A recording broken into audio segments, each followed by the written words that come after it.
We are, of course, going to talk about the impeachment process, plus the new trade deal, election results and election anticipation, and a review of 2019. And of course, we'll send you off with our live news quiz and a chance to win some chocolate. Everyone's welcome at the Commonwealth Club. Doesn't matter where you are on the political spectrum, you're welcome here. So any opinions expressed up here are those of the speakers and, of course, not of the Commonwealth Club. Let's meet our panelists for today. I'm going to start at the far end of the stage with Tim Anaya. He's the Communications Director for the Pacific Research Institute, the co-host of PRI's Next Round podcast, the former Director of Writing for the California Assembly Republicans, and he's on Twitter at Tom Anaya. So welcome back, Tom. Next to him is C.W. Nevius, the columnist for the Santa Rosa Press Democrat, and he's on Twitter at C.W. Nevius. Easy. And next to me is Melissa Kane, a veteran political analyst, journalist, and lawyer. So welcome back, Melissa. Thank you. I love how you start by disavowing any connection to us. It's like, I have no just idea so you who know, these people whatever these are. crazy people say, not our issue. Yeah. There are question cards spread throughout the room, of course. Write down some questions, and they'll be brought up to me, and we'll try to work as many as we can into our conversation today. I have a special request, though. Toward the end of the program, we're going to kind of do a 2019 review, and one of the categories is the political person of the year. So the person who, for better or worse, had the biggest political impact this year. So if maybe you want to make a suggestion or a nomination, write it down and send that up. Zippers with 2 Ps. Yes. It's rigged. Anyway, we'll try to share some of those as well when we get to that topic. Now, on to our round table. This week, Democrats in the U.S. House of Representatives unveiled 2 articles of impeachment against the president. They will charge him with abuse of power regarding the Ukraine affair and with obstruction of Congress. Melissa, let's start with you. And this is just the big question that really lets you go any direction you want with it, which is, at what stage are we in this impeachment process? Are we far along? Because we had heard originally it would have been over by now had the initial timeline been adhered to. Now they're talking about maybe a vote before Christmas. Where are we? And as well as, if you could, what is the actual process from here on out? Impeachment? Is that a thing? Yeah. So where are we? So we've been hearing, and Mark DeSaulnier, congressman from the East Bay, said months ago that probably by Christmas there will be a vote. So tonight, actually, for anyone here live, thank you, because right now the Judiciary Committee is debating. It passed already? It already passed? Oh, well, there you go. Spoiler alert. Oh, So great. it was supposed to... Well, you spoiled that whole thing. It was Thanks supposed a lot. to come to start again tomorrow morning. Yeah, now you gave away the ending. Well, it was something like 24 Democrats, 17 Republicans on the committee, so not a shock necessarily. You okay? Okay. Yep. So it already passed, and now it's going to go to the House, where, of course, it just needs both. Each article is actually going to be voted on independently, and then it just requires a majority vote for both of those to pass. And then at that point, that's it. He will have been impeached in the House, and then it will move to the Senate for that process to play out. Now, I know there's been a lot of speculation about sort of what's going to happen in the Senate. Can they circumvent this or that? But the Constitution's clear here that the Chief Justice shall preside over the impeachment proceedings. So the idea of sort of giving the short shrift, sort of doing a quick vote right out the gate, is I don't think as likely to happen. I think there will at least be some kind of pro forma thing that the senators have to engage in particular after the Democrat won the governorship in Kentucky, Mitch McConnell's backyard. I think he's really looking to walk the straight and narrow to some degree when it comes to the Senate taking this up. So that's where we are. We're going to get that vote, actually. So we probably will have the impeachment before Christmas. For some of y'all, Merry Christmas. For For others, not so much. But whether or not it's going to be completed in the Senate before the end of the year is a different question. It really sort of depends on what they decide to do. But the Constitution really does mandate that there be some kind of process that's overseen by the Chief Justice. Do we know what the Senate is going to look like? This whole thing. John Roberts will be in charge. Will he sit at the front and call witnesses or talk to people or overrule people? When you look at the Clinton impeachment proceedings, it was very interesting because I think it was Chief Justice Rehnquist at the time, and he got a lot of grief because he took his robe and he had gold bars like sewn into it, like schmancy, like just so you know who's the general in charge right now. And so, yeah, he got taken to task for, judging himself for the public appearance. But he stood up front where the president pro tem stands, and he presided. They did hear witnesses. I mean, it went on for several days. And they, took in evidence, and he presided over sort of a full trial. Now, it wasn't all public. Right, there were some parts, especially when it came to dicier parts of the Clinton issue, that were not made public. But then there was an actual. It wasn't just sort of let's make a couple of arguments and go home. It was like a full thing.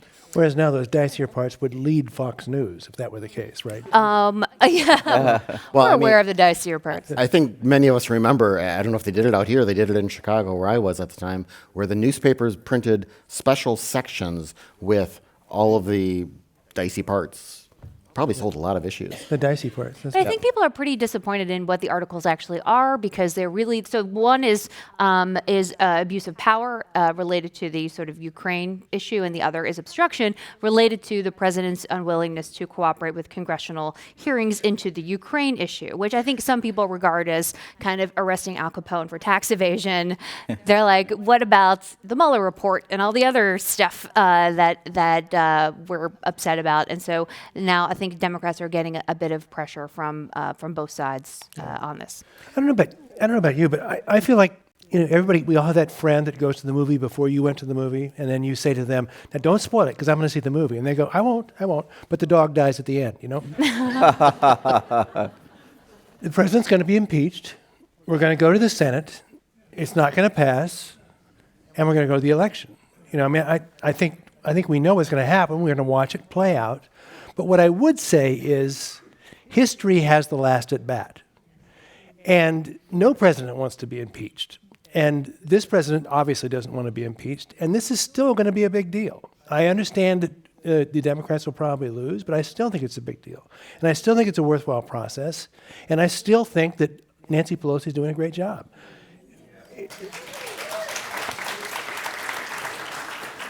I'll tell Nancy you said that. Thank you. But I think the problem with seeing it as a foregone conclusion is you say this is a useless exercise. It's not a useless exercise. This is worthwhile to do.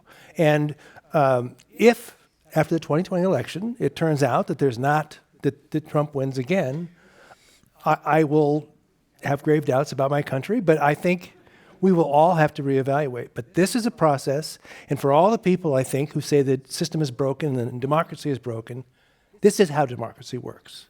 It isn't always popular. It doesn't mean you only do it if you win. You do it because it's the right thing to do. And I think they're doing that.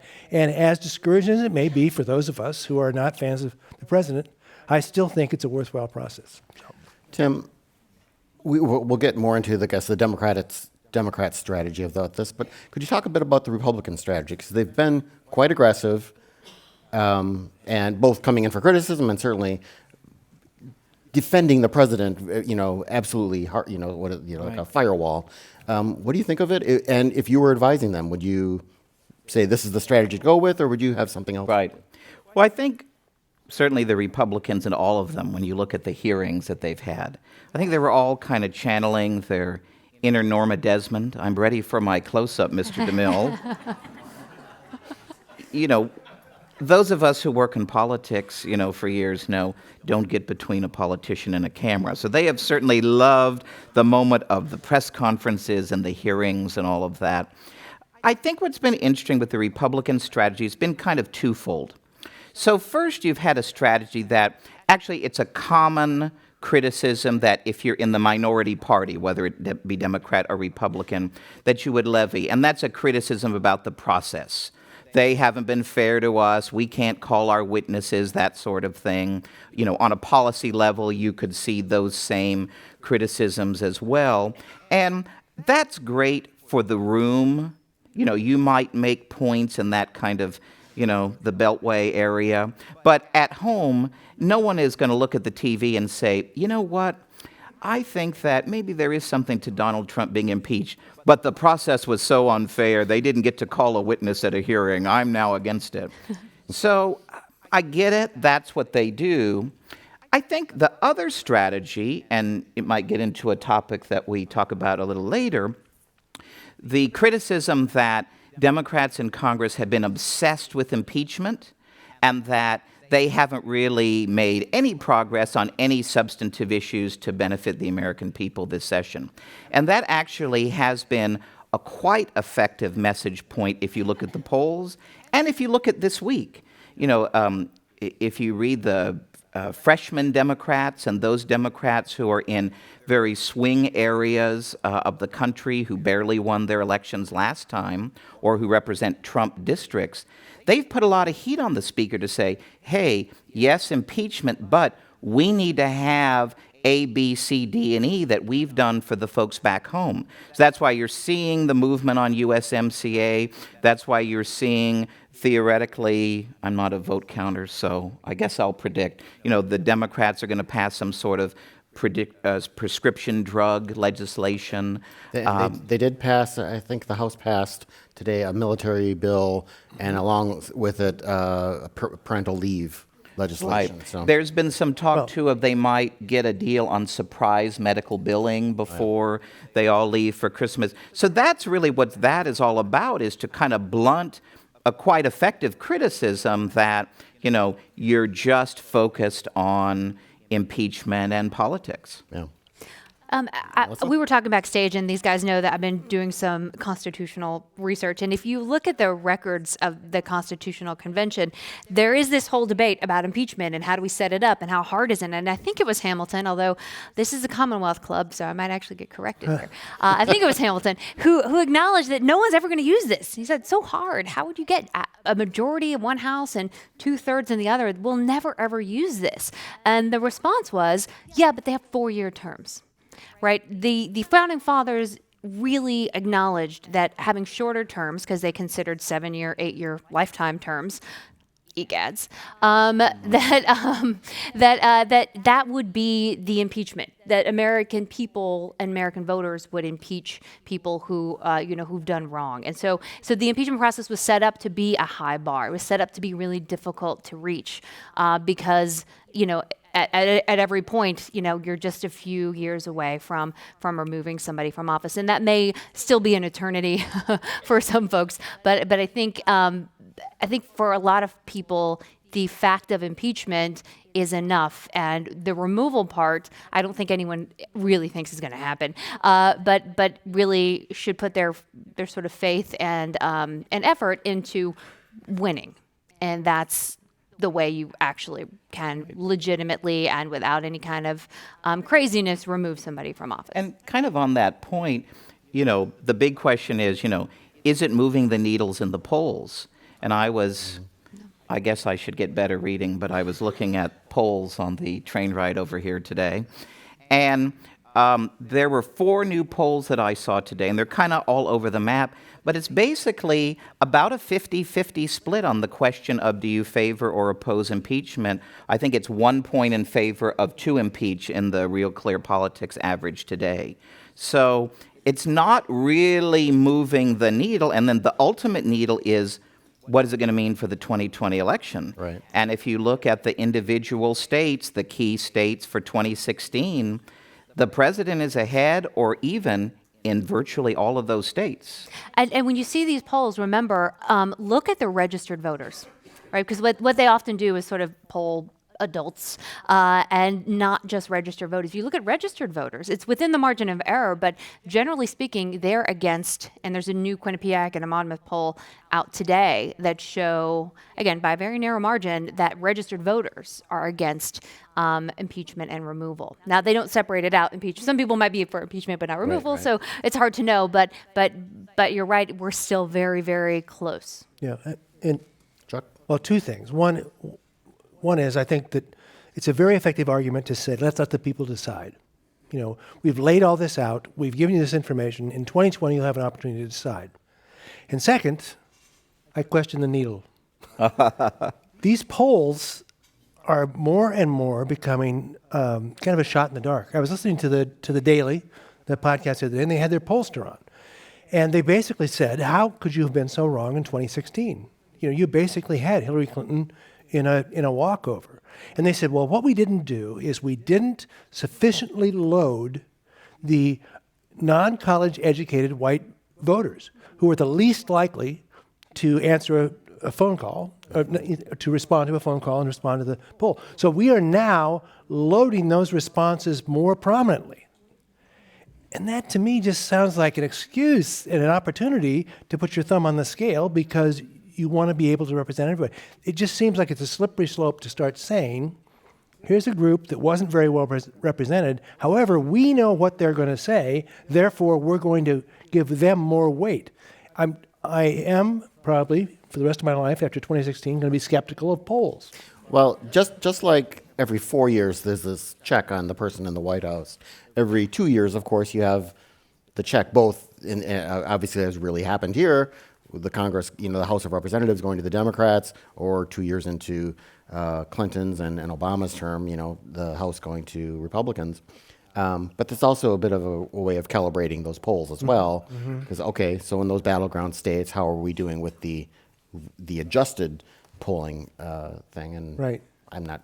I don't know the answer to that. Well, Nate Silver over at 538, in his defense after 2016, said, "Look, what we said was here's how it's going to go, and it's going to go. There's a margin of error of 3 points, and if you look at it, Hillary Clinton lost by, I think, 2 points. So they said it's going to be close, it's going to be within 3 points, and it was. And so to the extent that gives you any solace in terms of polls, you always have to look at that margin of error and sort of bake that into your expectations. Because if you look at the aggregates like 538 was doing and like Real Clear Politics does, it can actually be a little more accurate than we think. But we like to think polls predict. They really don't. Polls are a snapshot in time of what people are thinking.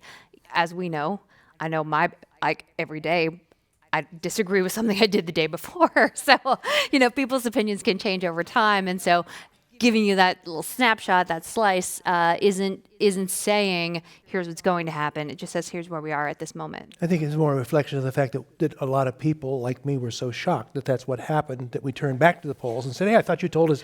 Well, You lied to us, polls. But maybe you remember the previous, was it 2012 then, election, where it was the Republicans who were surprised. Yep. Right. There was fair expectation that Romney would either win or at least come a lot closer. A lot closer. And They there had people that were thing saying you're not unskewed catching polls. the young people who don't have landlines. Yep. And who can screen a call Yeah. and don't want to get it. Well, and I'm very, very old. So I remember I think it was 1968 when Gene McCarthy was going to sweep his way to the presidency because of these young voters, because we were ready to have young voters were being active, and it never happened. Yeah. It didn't happen. Yeah. I have a really dumb poll, and that is I watch Stephen Colbert almost every night. I record and then watch the. Yep.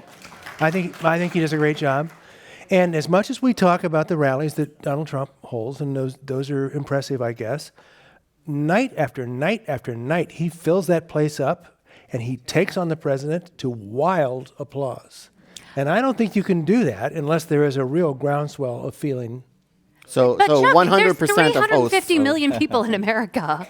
There's like 500 people in that audience. I told you it was a dumb idea. I already said. Okay. So far through the impeachment hearing, I have kind of a moment that I thought really stood out for me, and so I want to ask you if anything that stood out for you. For me, it was when Ambassador to the European Union, Gordon Sondland, gave testimony. I thought it was jaw-dropping. He said, yes, there was an attempt to get Ukraine to do the president's political needs or meet them, and that there were a lot of high-level administration people, such as Vice President Mike Pence, who were involved and who knew about it. And they knew about it because there were emails, which, of course, evidence to get into. That day when that came out, I mean, it was like someone going before the committee and saying, yes, oh, by the way, Richard Nixon's taping all this stuff. Right. But any of you, I mean, any moments where you're like, whether for the Republicans, the Democrats, or Trump reaction, any kind of crystallizing moments that really stuck with you from the process? Tim? For me, it actually was yesterday when we had the great press conference when we were announcing the articles of impeachment. And, you see Mr. Chairman Schiff and Mr. Chairman Nadler, and, they weren't channeling their Norma Desmond. I think they were channeling their law and order prosecutor in that press conference. Dun dun. And what struck me in that whole thing is, look at how far we've come. Look at all the things we've heard in the press, on Twitter. Well, don't pay attention so much on Twitter. In the hearings. And what struck me was, for all of that, these were the 2 articles of impeachment that they filed. And you've heard, the Democrats have been very clear in their public utterances and in all the questions in the committee to project a certainty. This for sure happened. And yes, we know this is a political process. This is not a legal process. But they've been approaching it in kind of a legal way. And they've been kind of, layering a legal case. But yet, you could argue the 2 articles of impeachment that they filed are kind of political charges. And I wonder, did they play into the president's hand and the supporters of the president's hand by doing so? So, you're interfering with a congressional investigation. Well, my goodness, I mean, what president hasn't done that over the years? And then the kind of the obstruction of justice, the Ukraine sort of thing, it's a lot of kind of he said, she said, on television. Hey, folks. Well, not in this room. Where's your but- holiday spirit here? More eggnog for everyone. Yeah, but if you want to make the strongest case against the president, I feel like they could have done a lot stronger job of doing so. And I wonder if these 2 charges that they filed are going to give a lot of fodder, a lot more fodder to the president and his allies than they imagined. There has been a lot of talk about whether, and I don't know the answer to this, but there have been people questioning whether the Democrats made a mistake by not basing one of the charges on the Mueller report. Right. Right. All this, the whole Russia thing, that's, now that certainly would have had a political angle to it as well. Everyone has been tracking that to some degree. But I don't know, what was your thought? I mean, was that a smart move or a missed opportunity? Well, if you look at the Clinton impeachment, for example, and I think even the Nixon impeachment, it wasn't, the almost impeachment, the articles of impeachment, Yes. They were much more broad and they were much more numerous, and potentially giving people the opportunity to say, I voted for these 2, but not these 10, right? And so you sort of give people the wiggle room on the stump to say, but I just couldn't say no to these 2, but I did to these 2. And so when you look at Clinton, for example, who was impeached, not all of the articles of impeachment were actually the grounds for impeachment. There were just a few of a long list. And so you kind of gave people that opportunity. And so, exactly. The question is, do you sort of box people in? Like you're either 100% with us or you're 100% against us. Nobody gets to claim middle ground. And we are not trying to set this up to allow people to have a softer landing, to say, I didn't vote for it on like these things, which I thought were crazy, but I was able to do this. So for moderates, they're really, really stuck with sort of where they're going to land on this. They're really going to be painted with a very broad brush because of these 2 articles. And you're seeing those moderate Democrats I read, they're even floating a little bit, should we have a censure push rather than an impeachment push? And that they're was fearing also that. during the Clinton impeachment. That was also an option that was floated out there. The Democrats floated saying this does not rise to the level of impeachment. Let's have censure as an alternative. Well, I'm going to do something different. I'm going to answer John's question. Rude. Well, actually, I have 2 things to say. First of all, the obstruction in the Mueller report is clear and present, and it's there. But they had to have Don McGahn. They had to have that attorney come in and say, he told me to post-date a letter to prove that I didn't ask you to fire, was it Comey, or fire the head of the FBI. So if they didn't have Don McGahn, it'd be pretty tough to do obstruction, but the Mueller report was very clear on obstruction. But secondly, I thought it was Fiona Hill who said, don't you think? I mean, that whole thing about there seems to be this idea, and I've heard it expressed right here in this panel, that somehow Ukraine, for some reason, was involved. And that is a Russian fiction, and you are promoting a Russian fiction. And I think that has had legs. I mean, when we saw Ted Cruz on Meet the Press, and he said, oh, absolutely. And there was open laughter. I mean, people, I think that will be an important moment to say, honestly, that didn't happen. There is no server in the Ukraine. You know, CrowdStrike is a company in Sunnyvale. It's not a Ukrainian. It's not owned by a Ukrainian. It's owned by a Russian, someone who immigrated to the United States from Russia as a child. None of those things are true. And I think at some point, surely, this is going to stick, isn't it? That we've pointed out the truth of what's really going on, isn't it? I mean, we can only hope. But you bring up a good point in the kind of time frame of this. You know, there are a lot of people who, yes, they're working their way through challenging subpoenas and all of that. But if it were me, you know, if I were putting up the case, I'd want to have that testimony. And I'd want to have the testimony of all the people so that it's A to Z. This is my case, and it's, you know, watertight. And that's the question. Do you want to wait and see if you can get Bolton and you can get, you know, McGahn? And they didn't think they could. And I think actually what you were saying and what Melissa was saying, I agree with Melissa, as I always do, dragging this out is not probably helpful even for the Democrats, and especially the Democrats in the purple district. They would like to say, we took a stand, we made our points, we presented to the American people, and now we're going to move on to the election. Right. And I think that's conventional wisdom as to why they narrowed the articles of impeachment. And I heard today, this round may not be the only round, that there's a little bit of talk. I think it was Congresswoman Karen Bass was interviewed, and there's some rumblings of, you know, you could have this, and whatever happens, happens. Then you have the election. You could have multiple rounds of impeachment going forward. That is my nightmare. Well, let's move on now that we've solved the impeachment problem. That was easy. All right. Yep. Let's move to a topic where the president looks like he's set to have a big legislative victory, and that's on one of his signature issues, trade. Labor unions, Democratic and Republican members of Congress and the White House look likely to pass the USMCA, or kind of the neo-NAFTA. And this basically, this bill this agreement was signed by the leaders of the three countries, the United States, Mexico, and Canada, in November 2018. But it's been basically in limbo because, of course, that month the Democrats had their legislative victory and took over the House. So there's been a lot of backroom talking and negotiating between U.S. labor unions, the Democrats in the House, and the Mexican negotiators, and the White House, the U.S. Trade Representative.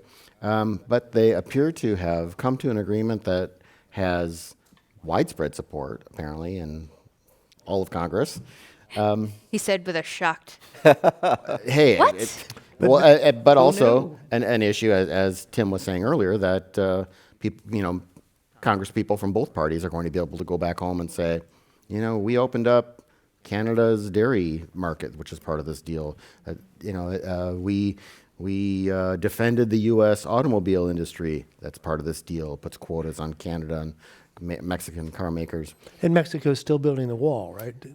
No, but they did say they would foot the bill for the impeachment. I stole that from someone online. Okay. But Tim, start with you. What do you make of this? This is a pretty big deal. It's a very interesting thing, and it's kind of a win-win for everybody. It's certainly a big win-win for the president. If you remember 2016, and especially in Michigan and Ohio and Wisconsin and Pennsylvania, one of the big things that he campaigned on was NAFTA. Now, NAFTA was hurting manufacturing jobs and hurting the auto industry. So just ripping up NAFTA and passing a better deal That's a huge political victory. However, it's also a huge political victory for Nancy Pelosi, because if you look, as always, in Washington or Sacramento, the devil's in the details. If you look at the details of what's, in the plan, it's basically everything that the Democrats wanted. So when I, as a free marketeer, see Mr. Trumka, the president of AFL-CIO, smiling and saying, this is a great deal, I ask myself, gee, wait a minute. Is this such a good deal after all? And you're seeing some senators on the Republican side saying, gee, I don't know that I want to vote for that. So it is a good deal for agriculture. It is a good deal for, because they, since NAFTA, they were probably one of the biggest winners of NAFTA in opening up markets in Mexico and Canada to U.S.-grown products. And for California, that's a huge deal as well. For the auto industry, so much more of cars will have to be produced in North America, and Mexico will have to actually increase wages for auto workers, and there are going to be additional labor issues to benefit Mexican workers. And that was one of the big things in the holdup, was the enforcement of that. Yes, you can say that, but will they actually do it?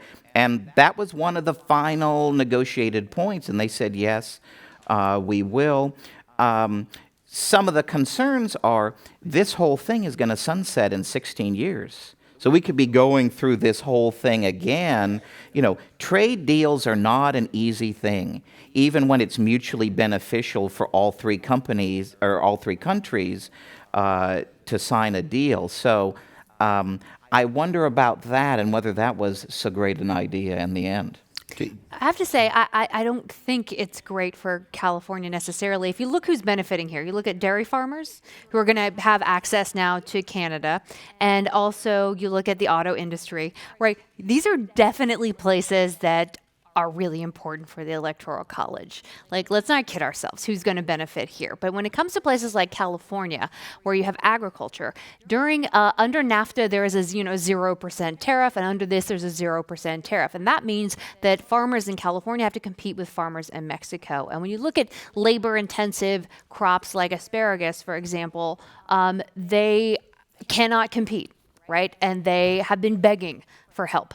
But no one cares because California is a foregone conclusion. And so there are no trade barriers, but there weren't any trade barriers before, and they were suffering, and now they're continuing to complain. And so I just want to say, at least for the farmers in California, the absence of tariffs, they really wanted some kind of tariffs so that they wouldn't have to continually compete against much, much cheaper stuff, especially, again, labor-intensive stuff from Mexico. They did not get that in this deal. So you got auto expansion, which is so we're going from 62.5% of a car to 75% of a car has to be made in one of the three countries, and there are more parts that have to be paid $16 an hour. The truth is, depending on who you're talking to, this is like 50,000 jobs to 150,000 jobs a year, which is not insignificant for those folks, but this is not a game changer. This is not going to save manufacturing in the U.S., but it will have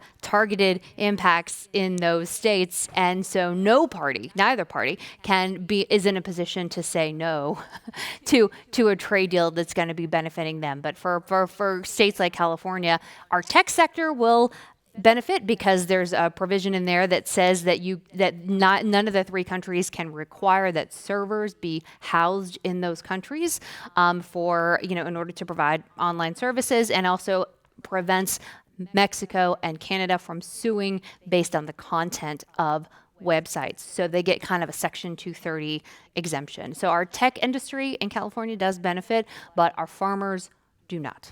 The intellectual property protections, I guess, are strengthened or broadened or something in this. I admit I do not know the details of that, but I would think that would be a California boost. Right. Yeah, for the tech industry. And I would channel Gavin Newsom and say, let's don't make the perfect the enemy of the good. I think the NAFTA agreement, despite the fact that Trump jumped all over it, probably did need updating. It probably did need some changes. And those dairy farmers do need some help. And I'm not denying that. Okay. Well, it seemed like you were to me. I just focused well, Governor Newsom, honestly, That's not what I said. No, it's not. I'm just kidding. I thought But it was their I think first that- disagreement. There's a lot of good out of it, and I think that Nancy Pelosi has shrewdly passed something that she can point to and say, don't tell us we're only focused on the impeachment. We're also doing something for the good of the American people and in, as Melissa says, swing states, states that are going to make a big difference. So I think there's a lot of good to come out of that. It does look a little like a win for Trump. I get it. But it's government. We have to do, some of this has to be done. And that's not a bad thing. I mean, we've reached the point where we're so polarized that even a good thing seems like a bad thing, but that can be a good thing. And I think in this case, it is. I know Nancy Pelosi has said privately, been quoted as saying privately, we ate their lunch on this. We definitely got everything we wanted. So I think it may very well work out. I don't think it's a negative, despite surprised. what Melissa says. I'm not saying it's a negative. I'm saying it's not great for California. Melissa, why do you hate America? Why do you hate America? Apparently,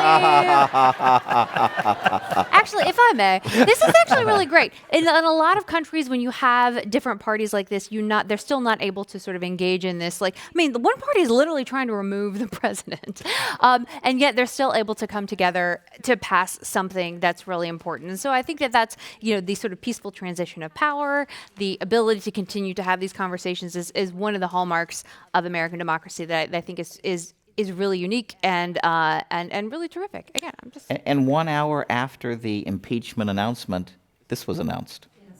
Yeah. There was even, and I apologize, I forget who. Oh, Lara Trump. Even praised Nancy Pelosi and saying, I really respect her. She has all this energy and dedication because basically all day yesterday she was going to press conference to meeting to press conference announcing big things. Amazing. Well, let's move on to the next topic then. And it's an election. We just had it in November. I wanted to talk about some of the major things that came out of that. And after this, we'll get into what to expect in 2020. But in November, it was in many ways not a giant election, but in some places, it had pretty significant effects. Chuck, I wanted to start with you because here in San Francisco, this left-wing city went even further left. And at the same time, the mayor, who's generally considered a moderate, was reelected handily. What do you make of that? Convincingly. Well, it's kind of a classic San Francisco election. In a lot of ways, I'm going to go out on a limb and say probably two of the biggest issues in San Francisco are homelessness and property crime. I mean, people having their cars broken into. It goes on and on and on. Homelessness we've wrestled with for years and years and years, and yet we elected two people who are probably the district attorney, Chesa Bodine, has already said, I'm not going to prosecute a lot of those crimes. I'm not going to criminalize homelessness. So tents, urination in the streets, those kinds of things. I'm not prosecuting those. So you've got this pull and push of we want to be a progressive city, and we are a progressive city. But we also want to, we just lost the Oracle Convention, what did they say, $64 million. And part of it was the fact that the streets scare people. You know, it's not a great thing to be able to walk from Fifth and Mission, Fifth and Market, the top shopping area in San Francisco, to City Hall and pass through an area that looks like a war zone. That's not a good thing. And the fact that there's open drug use there, that's not a good thing. So I don't know that we've addressed that, but I think it was, and I think the mayor is. So the other thing that happened was in District 5? I want to say 5, yeah. We also saw a Democratic socialist elected who wants to build 10,000, 100% below market housing in 10 years, which doesn't pencil out, I don't think, anywhere. He only won by 200 votes, and he's going to have to run again in November.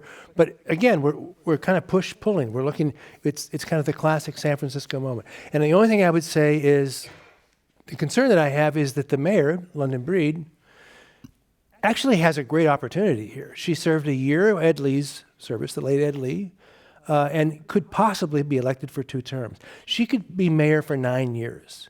That hasn't happened since Dianne Feinstein. She has an opportunity to put a stamp on this city that could mean something. And frankly, from what I'm hearing, she's so discouraged by the fact that the supervisors have a supermajority and she's lost her Susie Loftus was the person that she picked for district attorney and appointed her district attorney to fill out the job for George Gascon against much controversy.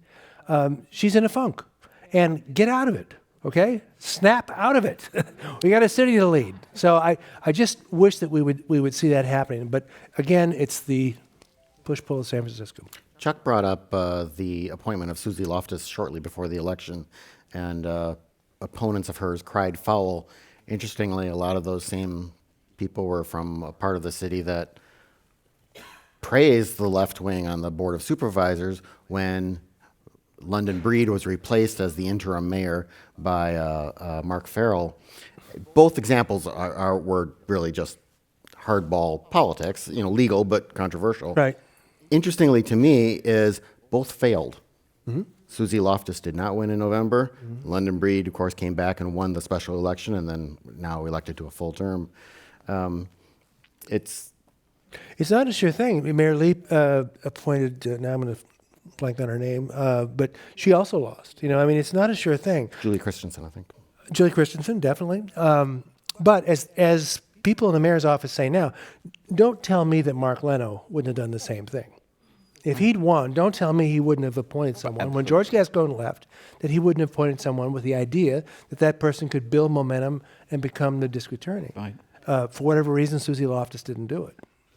We were talking a little bit backstage. I think it's always a temptation when you're a mayor, a governor, when you have these kind of appointments, or even if just an open office and you get your person to run. You're the governor, you're the mayor. You should be, above the clouds, setting the vision. And I don't know, I think it kind of reduces you as a mayor or a governor, kind of getting down in the mud in kind of street fight politics that, sure, of course you want your majority. Sure, you want your person there. But I think it's kind of better, and I think history kind of proves this, let voters sort it out on their own. Yeah, and I thought you made a really good point, John, that Gavin Newsom was in a very similar situation. He had a very adversarial board of supervisors, and he used his bully pulpit. He made big pronouncements, he had big ideas, and advanced them, and the people of San Francisco appreciated that. That can be done, but... Well, it's when you look at... There are things that people don't like about the government in San Francisco, things like ranked choice voting, things like district voting. And you wonder, how did that ever happen? Well, it happened because of elections and weird off times, like this one. Right. And so and usually when you have these like primary elections or other sort of like one-off elections, the electorate is more conservative in some places. Not so in San Francisco. In San Francisco, when you have like an off election, that's when you can put in all sorts of fun stuff. And folks on the left are really motivated to come out. I think if we had had this election in November of 2019, I don't think that Chesa would have won. It wouldn't have even November been close. of 2020, you mean? I'm sorry, November 2020. I don't think it would have even been close. But because the people who are watching this, the people who are invested, were a lot of activists, you ended up with something that is not the same as, say, a poll, flawed as they are, would be of the city. But people just don't pay attention and they don't vote. And in San Francisco, that means things shift to the left. Sometimes they shift to the right.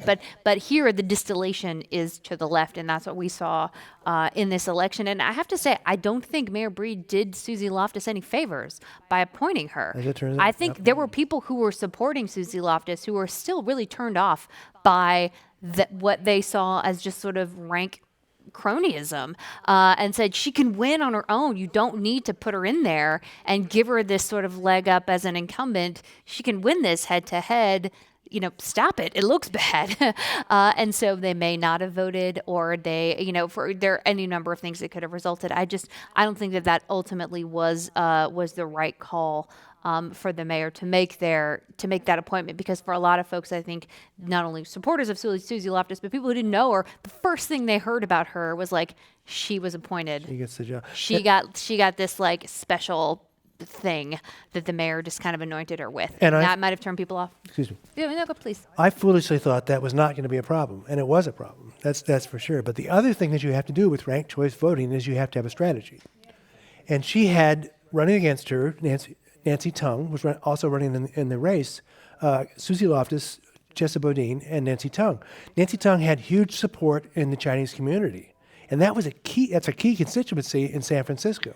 And Susie Loftus and Nancy Tung should have reached an agreement together to support each other so that the second, as we have ranked choice voting, so that the second vote would go to them. And in fact, what happened was they were virtually split. Chesa got an enormous number of those votes when Nancy Tung was what do they call it? Ruled out, not voted out. Eliminated. Yeah. Eliminated. Such a simple word. So that didn't happen, and that's a flawed strategy. But that's what you have to do with ranked choice voting. Which, I mean, whatever. This is how we got Ross Mercury. We had 3 candidates. 2 of them could not reach an agreement on ranked choice voting, and Ross Mercury, who never seemed to be the candidate of choice, ended up being the sheriff, and things went downhill from there. But that's one of the problems. Tim, let's talk about some of the races elsewhere around the country in November. Several governor races with split results. How do you think the parties did? Did any of those victories or losses augur further, in 2020 or other races, or were they very local, state reasons that those particular people won? I think they were all pretty local reasons. I think the election that got the biggest coverage, was the election for the governor of Kentucky. And I think a lot of people were surprised that, a Democrat won the governor of Kentucky. Kentucky actually, surprisingly, has had a lot of Democratic governors, even in the kind of, the 90s shift toward more Republican representation in the South. His father had been governor, right? The new governors. Yeah, Bashir. Bashir. Yep. I think with that race, I think that's a clear example of, gee, you better be nice to folks, because if you're not nice to folks in a very close election, you might find out yourself on the losing end of the election. And I think that really explains everything there. I've heard him speak before. I've heard him talk about, I heard him at a conference kind of go through his policy agenda. It's an agenda that I think Kentucky probably would have liked, if it was a normal, kind of election, if he was a normal kind of run-of-the-mill Republican. But when you're kind of an unlikable guy and you put your thumb in the eye of even Republican leadership in the legislature, karma is a real thing, and it happens sometimes. Wasn't sure that's what you were going to say. Yeah. But the kind of, there's the discussion of, well, because of that, is Kentucky in play? Is Senator McConnell in play in 2020? A, I'd never bet a bet against Mitch McConnell in any election. But B, Republicans actually won every other office. I mean, they had a great night in every other office, including the young, dynamic African-American who was elected as Attorney General, you're going to hear from him a lot. So I don't think Kentucky was a statement on the Republican vote. I think it was a statement on the incumbent. Louisiana's kind of a wild state, and stuff happens. And and John, yeah, the and incumbent he's like John a Bell Republican, Edwards is in many ways conservative. He's Yeah. pro-life. He has done a number of Democratic specialties, if you will. I mean, increasing Medicare and things, but on some social issues, Yeah. quite conservative. Yeah, so I mean, I think Louisiana is always a hard state to handicap and read anything into election results. I think the more of a character you are, usually the better you do in Louisiana elections, although... John Bell Edwards is not related to the former Governor Right. Edwards who went to jail. who was a character with a capital C. Absolutely. I think the other thing that's very interesting, and I think political scientists will want to explore, is Virginia and how they have changed from kind of red to purple to kind of overwhelmingly blue. And sure, Trump is a factor. I think there's probably population shifts are a factor there. But I think that's a fascinating one that warrants more analysis and more people way smarter than me to look at. But I think that's a fascinating one to look at and watch going forward in the years ahead, because how things go there, that's going to affect congressional races in 2020. Those congressional races are going to be very interesting to watch in Virginia in 2020 because the Democrats who won, they kind of ran against Republicans who may not have been the warmest, friendliest, fuzziest people, that made a good connection with voters. Yeah.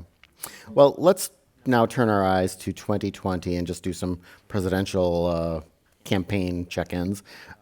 Chuck, Senator Kamala Harris ended her campaign.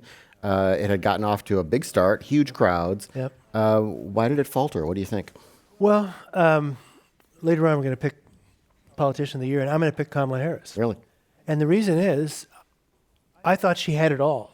She was a young, liberal woman of color. She had great credentials. She seemed like she had a terrific opening. She had a great debate. And in the end of the day, and I think it's a real question on our politics, where we are in politics, where we are in the United States, those very things may have worked against her. And I said to my wife the other day, I'll bet Kamala Harris wishes something else would happen because every major news outlet has done a "What happened to Kamala Harris" story, And I'm sure there was some dysfunction, and I'm sure that the campaign was not run as smoothly as it might have been. But I don't think she found her footing. I don't think she found her issue. I don't think she had a direction. I was struck at one point she was asked about an important issue that she really cared about. And she said infrastructure. And infrastructure, that sounds fine. But then she went on a tangent about how the people that she represents often have to work, like in San Francisco, you have to work at a job in San Francisco, but you have to live far, far away. And you might be driving down the highway, and the highway hasn't been well repaired, and you hit a pothole, and that causes your tire to burst, and then that costs... And I thought, that is really the issue that we're going to base our campaign on? We've got Medicare for all, we've got the president, we've got so many different things. And it just didn't seem like she had something that made me want to say, that's right, or frankly, that's wrong. But you've got a firm point and a place that we can say, that's what she thinks. Yeah. And I never felt that she had that. Tim, we've seen Democratic billionaires Tom Steyer and Mike Bloomberg throw their hats in the ring, throw their wallets in the ring. Fairly, I can't say it's late in the primary process. The primaries haven't actually started, but fairly late in the process of having a cadre of candidates. Does this maybe signal a weakness of the folks who are out there, or is this just impatience of billionaires? What do you think? I heard that Mayor Bloomberg is going to spend $100 million nationally between now and the end of the year, and $14 million in California alone. So you're going to get used to him on your TV screens over the next couple of weeks. I think it's interesting. I think you're right that it is, probably a sign. You could argue that, there's kind of the progressive lane of the primary, and then there's kind of the moderate/establishment lane. And I would argue Mayor Bloomberg getting into the race is a statement saying, you know what, I don't think Joe Biden can get the job done. There's an opportunity for me, so I'm going to spend God knows how many hundreds of millions of dollars to make my case. Will it work? Now, in California, we've had a history where, billionaire and very rich candidates have not fared very well. Just ask Governor Whitman and Governor Checkey how well, spending tens of millions of dollars has done. But here's what I think would be interesting. We're in a very bunched up primary right now. And I don't know that I'd say there is a front runner. There's probably 3 or 4 people that have about 20 to low 20% to mid-teens. If we keep that going, hey, if you're spending $300, $400, $500 million, and that gets you up to, he's at about 5% now nationally and in California, well, you're going to go up a little bit, certainly because of name recognition. Well, if you keep this kind of bunched together field, hey, maybe he gets up to 12, 13, 14%, and that's enough to win. But remember, the big thing is you got to get 15% to get delegates. It's delegates are the name of the game. So, He might be spending hundreds of millions of dollars to say, look at that, I got 13% of the vote in the California primary and 0 delegates. Someone in the audience asks, who are the next candidates to drop out? Any predictions? Well, Tilly dropped out before she even had to. She's dropped out of the debate before she even had to. She hasn't dropped out of the race, Tilly, though. yeah. Tulsi. Tulsi. Oh, Tulsi, yeah. I'm She sorry. hasn't dropped out of the race, No. though. But what I'd say to Tim is I don't think Biden can do it either, but I don't think it is an opportunity for Bloomberg. First of all, if I was spending $100 million on an ad, I'd do more than one ad. I've seen that ad 50 times. I'm so sick of that ad. Yeah. Okay? And the other thing I would say is everybody's hearing this now because it is kind of a broken field. Rahm Emanuel, at kind of a roast, said the other day, I hear Hillary Clinton has said many, many, many people have asked me to get back in the race. And he said, are any of those people in Michigan, Wisconsin, or Pennsylvania? Right. And by the way, are any of those people Democrats? Because I don't think you should get back in the race. Right. But there's always a political consultant who can come to Yeah. a Bloomberg or a Hillary Clinton and say, there's an opening for you. Here it is. It's the middle lane. You're going to be fine. And I will conclude by saying, I can't remember who said it, but somebody said, this is an analogy like you go to a restaurant and there's a whole bunch of food that looks great. Everything on the menu looks great. Do you then say to yourself, I wish there were more things on the menu?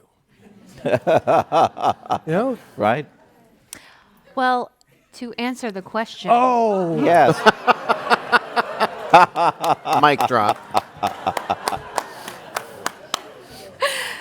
Cory Booker, I think, is the next one to drop out of the race. Yeah? Even Okay. though he's great and he's a wonderful human person, and but I think it's harder and harder for him to make the case that he needs to be in, and there's financial reasons as well, and he needs to run for re-election and not be primaried, and so I think he is, if not the next person, like one of the next handful who's going to drop out of the race. No insult intended to Cory Booker, but to be honest, every time I hear about him in the race, I'm like, oh, I forgot he was in the he's race. still in the Yeah. race. Yeah. Yeah. Well, I don't know how many of you saw this story, and it's already been denied by former Vice President Joe Biden and his camp. But there was a report in Politico that Biden had indicated to his advisors he was considering only serving one term, presumably paving the way for his vice president to succeed him. This is supposedly a reaction to people worried about his age. He would be 82 in 2024 for any re-election campaign, as well as a signal to younger voters that he would step aside for the next generation of Democratic leaders, which I guess would give Generation X their brief moment in the sun before the millennials swamp it. But Tim was, assuming there is some truth to this, good move or way to announce you're a lame duck before you even get in? Yeah, I mean, it seems like that kind of discussion, there's always an article or two like that every 4 years, certainly affecting whoever the oldest candidate is in the race. Yeah. And it just doesn't seem to me like a good idea. You know, you've got maybe a year, maybe your first 100 days, really, to get your agenda going. Right. Well, if you are a lame duck from the start, I can wait you out 4 years. I may not be able to wait you out 8 years, but I could wait you out 4 years. So I think it does the opposite. It reinforces the doubt about your ability to serve and to serve 4 or 8 years. Now, for me, I'd say I reject that out of hand. Yeah. I'm strong enough. I can serve, elect me for 4 terms. I'm ready to go. Margaret Thatcher, I'm going to go on and on. Yeah. Well, and I don't think people's concerns are that he can't serve the 4 to 8 year. Like, I think people, to the extent they're concerned about his age, people are concerned about 1 to 4. So saying, oh, but it's fine for at this point, but not at this point. I think that's really splitting hairs. I don't think it really resolves the issue that some people have, and to your point, may even make it worse. Yep. Okay. Well, this is the end of the year. Pretty much. You made it. Congratulations. We're all here together. So let's take a bit of time to go over some political highlights and lowlights of 2019, locally, nationwide, statewide, whatever you want. I'm going to steal your answer. No eyes on your own No work. peeking, please. So let's start with the big one. Who's your candidate, if you will? Doesn't have to be a candidate. Your nominee for Political Person of the Year. Yeah. Person in the front row says Nancy Pelosi. Tim, who do you say? I have a different answer. Mine actually is Nikki Haley. Wow. Because Hey. Hey, folks. because if you look at it, she navigated being UN ambassador, I think with few, big criticisms of her record. She has navigated she's left the Trump administration on her own terms with everybody pretty much happy with her. She's had a very successful book launch tour. She's actually on the kind of Republican circuit. She's kind of a rock star out there. And whether Trump wins or loses, she has set herself up to be, I would say, the odds-on favorite to be the Republican candidate in 2024. Okay. Except for that litter of bodies under the bus that she threw. Yes. Yeah, but I mean, the fact that she left the Trump White House She left right in on time. good That was- terms without either being frog walked out or, Yep. being fired by Twitter or something. Right.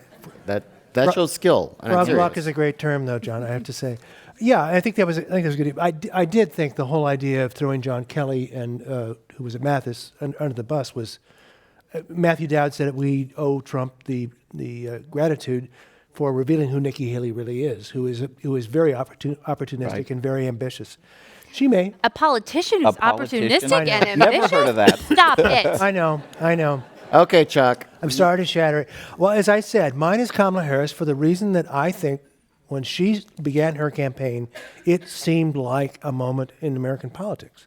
It seemed like we had something really going here. Maybe building on the Obama legacy, building on the California legacy. She had it all. And it has fallen apart. And I think that says something about her campaign, certainly, but also about American politics. It makes me wonder if a woman of color is someone who is electable in American politics. So, Well, I'll say this. If you look at the crosstabs of the polls around Kamala Harris, black people were not supporting her. Yep. This is not an issue necessarily. The people who were supporting her were wealthy white people. If you go in and look at the actual demographics, don't look at like the top line, go into the Excel spreadsheet and check who's actually supporting her and what exactly that looks like. It was not white rich people were supporting her. Her supporters looked a lot like Hillary Clinton's supporters. College educated white women often, but certainly people making $100,000 a year or more. Black people were not supporting her almost at all. It was 2%, 3%. Whatever, and you can say whatever that reflects about, the electorate, but I'm saying that it was not the lack of white people support that is what led to her dramatically low poll numbers. And for whatever some. reason, that's right. Yeah. There was some lack of white people support, but there was also a real lack of both Hispanic and black people support as well. And maybe it's because they perceived that she couldn't get elected. There may be sort of a way to go down, and discuss that. But when it comes down to it, it was not, it wasn't that black women really wanted her to be president and they were coming out for her in big numbers, and everyone else said no, that she didn't have that support of even that community. And Okay. just real, Yeah. Pete Buttigieg, people complained that he was not getting black support, but it was pointed out that neither Kamala Harris nor Cory Booker had much more support either. So Okay. They support Joe Biden. If you look at the crosstabs. Yep. So. Some votes from the audience, quite a few folks for Nancy Pelosi. Russia's president, Vladimir Putin. China's leader, Xi. see, And Mitch McConnell, Actually, who will have his finger on the Yes. trial in the Senate. I would have to say though, I actually agree. Nancy Pelosi is right up there if you think about but she's also been speaker for more than a year. So if we just narrow it to the year, and even what I'm about to say probably traverses that. Mark Zuckerberg, I think politically is who else gets to wake up in the morning and say, all right, we're going to ban political ads that have pandas in them, whatever it is. He gets to unilaterally determine so much of what people see. And his dictates have such wide-reaching consequences both here and in other nations. And I don't say this as necessarily an award, like as a medal, but I say this in terms of like who is the most consequential person politically right now. I think among, of course, President Trump and Nancy Pelosi, we have to count someone like Mark Zuckerberg, whose literal whims can really determine how things turn out in certain ways in certain places. And I'm not saying that's a great thing, but I'm saying his importance and his ability to have his ideas carried out is really important to recognize. Hey, your Facebook page was just deleted. Really weird. Well, next category, briefly, biggest political surprise of 2019. I think it's Nancy Pelosi, who has kicked butt day in and day out. Are you surprised though? And yes, because at the start of this, after this election, there was talk that too old, past her prime, out of touch. We're gonna move on to a new generation. Finally, we've elected all these new people, and she has been masterful. Quick answer, please. So we're running out of time. She, as part of her deal with the left wing of her party to get become speaker again, she said reportedly that she would. She kind of pulled a Biden. I will only do this for 2 terms. Mm-hmm. Should she honor that? Yes, Really? I think she should. I think she's shown the way, and I think at some point I think it's time to move on. I do There's believe. any Democrat in the House of Representatives who has whether you like her or not, who Yep. has the masterful control of the legislative process that she does. And the clout, no, but that's what has to happen. That's how the government works, is that we have to refill those leaders and do that. But yeah, I think that's fair. She should be teaching that to someone. Yes. Okay. Yes. Melissa? I agree with Melissa. Biggest political surprise of the year. The weakness of Joe Biden. Honestly, so I was talking to my husband. He said, when you look at the stock market, you buy on the rumor and you sell on the facts, right? He said, you buy because you hear a stock is hot, but then when the earnings report comes out, you sell. And it seemed like a lot of folks bought Joe Biden because of what we remember about him or what we think about him or the idea of him. But then once you see him on stage and you actually hear him speak, you sell. And that seems to be kind of what a lot of people are doing, and it is what has invited Bloomberg to the race. Surprisingly has not resulted in like some help for Amy Klobuchar, but I think people thought, it's his to run away with. And as a cousin to that surprise, and what has led to this second surprise is the fact that we still have so many candidates, and it's December, and you would think that there would be fewer. But his weakness, I think, has encouraged these folks to stay in the race, and other folks to enter the race. Okay. Tim? I'm going to say the rise of Mayor Pete. Who would have thought a year ago? See, I got you on my side. There you go. Who would have thought a year ago at this time? Yeah. I wonder how many people in this room had ever even heard of him, let alone knew he was running for president or any of that. We were So- pleased to actually have him speak at the Commonwealth Club, and I'm sure a number of you were there just as his star was starting to rise, and he was starting to attract crowds, so it's a good choice. Okay, very briefly, because we're getting short on time, a political prediction for 2020. Tim? I'm going to stick with the prediction that I made the last time that I was here, and that is that whoever the Democratic candidate is in the general election, Donald Trump will not debate them in the fall. Oh. Okay. Chuck? This is probably wrong. I predict Amy Klobuchar will be in the top 3 in the next 3 months. Okay, Melissa? I Moment of predict truth. that in California, Andrew Yang will be in the top 3 in the primary. Oh. He is the one person I stop what we all listen to debates while we're doing other stuff. He's the one person I stop what I'm doing. You stop chopping the onions or whatever, and you go, what does he have to say? Very interesting. I think he's got a lot of a much broader appeal than people give him credit for. Okay. Well, let's do our news quiz, folks, before we release you into the semi-rainy night. If you've been here before, you know how we do it. If not, I'm going to ask a question. If you think you know the answer, raise your hand. Don't just shout it out. No matter how many cups of wine you had. I'll call on you, and if you've got it right, Pierce is going to be our chocolate delivery man. And here he comes. So he'll give you some chocolate. If you win, please Wait, then where's Frida? let other. She's not here today. Oh. How? Is she okay? I'll call her. Tell her we're Okay. concerned. First question. The broadcast networks were completely shut out of what awards nominations announced on Monday? Right there along the edge, sir, in the dark blue. Sorry? No, but right behind you? Golden Globes, that's correct. Pete Frates died this week. He was known as the face of what charity campaign? Back there? You, wait.